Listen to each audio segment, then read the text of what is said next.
Welcome back. તો અમદાવાદમાં જન્મના દાખલામાં અપડેટ માટે લાંબી કતારો લાગી છે। રેશન કાર્ડ અને આધાર કાર્ડ માટે લાઈનોની સાથે જન્મના દાખલામાં પણ લાંબી લાઈનો જોવા મળી રહી છે। જન્મના દાખલામાં નામ સુધારો કરાવવા માટે મોટી સંખ્યામાં લોકો આવ્યા છે।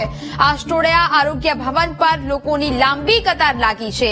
વારો આવી જાય તે માટે વહેલી સવારથી લોકો ત્યાં આવી જાય છે। પહેલા જન્મના દાખલામાં બાળકનું એક જ નામ રહેતું, હવે બાળકના પિતા અને અટક સાથે નામ માંગતા સુધારો કરાવવો પડે છે। આધાર કાર્ડ બનાવવા માટે સુધાર માટે જન્મના દાખલામાં સુધારો કરાવવા માટેની લાઈનો લાગી છે। સુધારા માટે આવતા લોકોએ તંત્રના ધીમી કામગીરીને લઈને રોષ ઠાલવ્યો। ટોકન અપાય પણ નંબર આવે ત્યારે ટોકન અને સમય પૂર્ણ થઈ જતો હોવાનું લોકોએ જણાવ્યું છે। લોકોએ કર્મચારીઓનો સમય વધારવા અને જલ્દી કામ શરૂ કરવાની માંગ કરી છે। તો આજે એમાં જે ત્રીજું ટોપું અપર આઈડી બનાવવા માટે પહેલા આધાર કાર્ડમાં નામ સુધરાયું, એના પછી બેબીના જન્મ દાખલાનામાં નામ સુધરાવાનું, આખું નામ કરાવો। એક દિવસમાં આઈને કામ થઈ જતું હોય તો બરાબર, પણ 3 થી 4 ધક્કા ખાવા પડે તો પણ અહીંયાથી કામ થતું નથી। બાળકનું નામ સુધારવાનું છે અને પિતાનું નામ સુધારવાનું છે। 4 દિવસથી ધક્કા ખાઈએ છે। સવારના 7 વાગ્યાની લાઈનમાં ઉભા રહીએ છીએ અને પછી એ જ પાછા ધક્કો ખાઈને ઘરે જવાનું। આઈડી માટે જ કે બીજા માટે? શેના માટે તમે હે શું કરાવવાનું? એટલે પછી આ સુધારો કરીને આધાર કાર્ડ કરાવવાનું છે બાળકનું। સુધારવા માટે આવ્યા છીએ।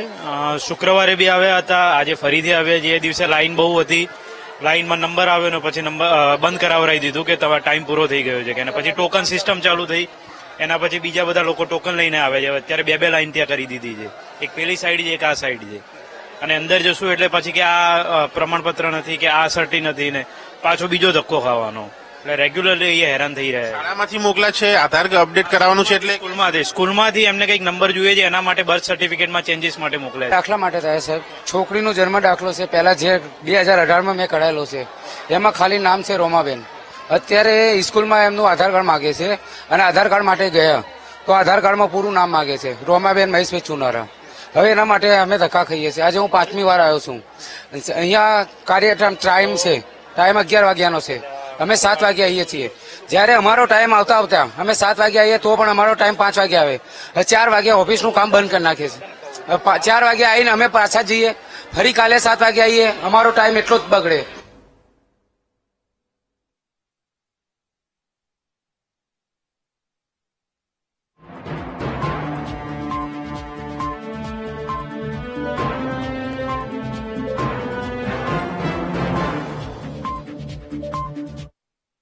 બાળકના નામ નહીં પરંતુ હવે બાળકનું આખું નામ જોશે અને આ જ અપડેશન માટે જન્મની ઓફિસો પર ઝોનલ ઓફિસ ખાતે લોકોના સુધારણા માટેની લાઈનો કતારો ભીડ લાગી છે। અને આ આસ્ટોડિયા ગીતા મંદિર ઓફિસ પાસેના આ દ્રશ્યો છે કે જ્યાં આ મુખ્ય ઓફિસ હોવાના કારણે જે ઝોનલ ઓફિસે કામ નથી થતું તે અહીંયા માટે લોકો આવે છે અને માટે અહીંયા લોકોની ભીડ વધારે જોવા મળે છે। અને વહેલી સવારે 5, 6, 7 વાગ્યાથી લોકો અહીંયા આવે છે અને લગભગ જે સામાન્ય દિવસોમાં જે આખા અમદાવાદની અંદર 300 જેટલા લોકોની કામગીરી થતી હતી તે અત્યારે હાલમાં 800 થી 1000 અને 1200 સુધી કામગીરી પહોંચી છે। અને આ જગ્યા ઉપર લગભગ 300 થી 400 જેટલા ટોકન આપવામાં આવે છે, પરંતુ તેનાથી વધુ લોકો અહીંયા આવે છે, જે લોકોએ પરત જવું પડે છે, ધક્કા ખાવા પડે છે। અને આ ભીડને મેનેજ કરવા માટે તંત્ર દ્વારા અહીંયા બાઉન્સરો જોઈ શકાય છે, આ ગેટની પાસે રાખવામાં આવ્યા છે। 6 જેટલા બાઉન્સરો ગોઠવવામાં આવ્યા છે અને આ એક વ્યવસ્થા જળવાય તેના માટેની વ્યવસ્થા છે। પરંતુ જે પ્રકારે અહીંયા લોકોની ભીડ છે, જે પ્રકારે અહીંયા સ્ટાફ હોવો જોઈએ, આ સ્ટાફની અછત છે। જે સ્ટાફની માંગ કરવામાં આવી છે, જો આ સ્ટાફ અહીંયા મળે તો આ કામગીરી ઝડપી થાય, લોકોને સરળતા રહે અને કામગીરી ઝડપી થઈ શકે। પરંતુ તે સમય બતાવશે કે સ્ટાફ ક્યારે આવશે। પરંતુ હાલ આ મુખ્ય ઓફિસ ઉપર આ દ્રશ્યો જોવા મળી રહ્યા છે, લોકોને હાલાકી જોવા મળી રહી છે। તેને લઈને ક્યાંક તંત્ર જે છે તે ઊણું ઉતર્યું છે વ્યવસ્થા માટે અને માટે જ લોકો હાલાકી ભોગવી રહ્યા છે। કેમેરામેન અજય પટેલ સાથે દર્શક રાવલ, વીટીવી ન્યૂઝ, અમદાવાદ।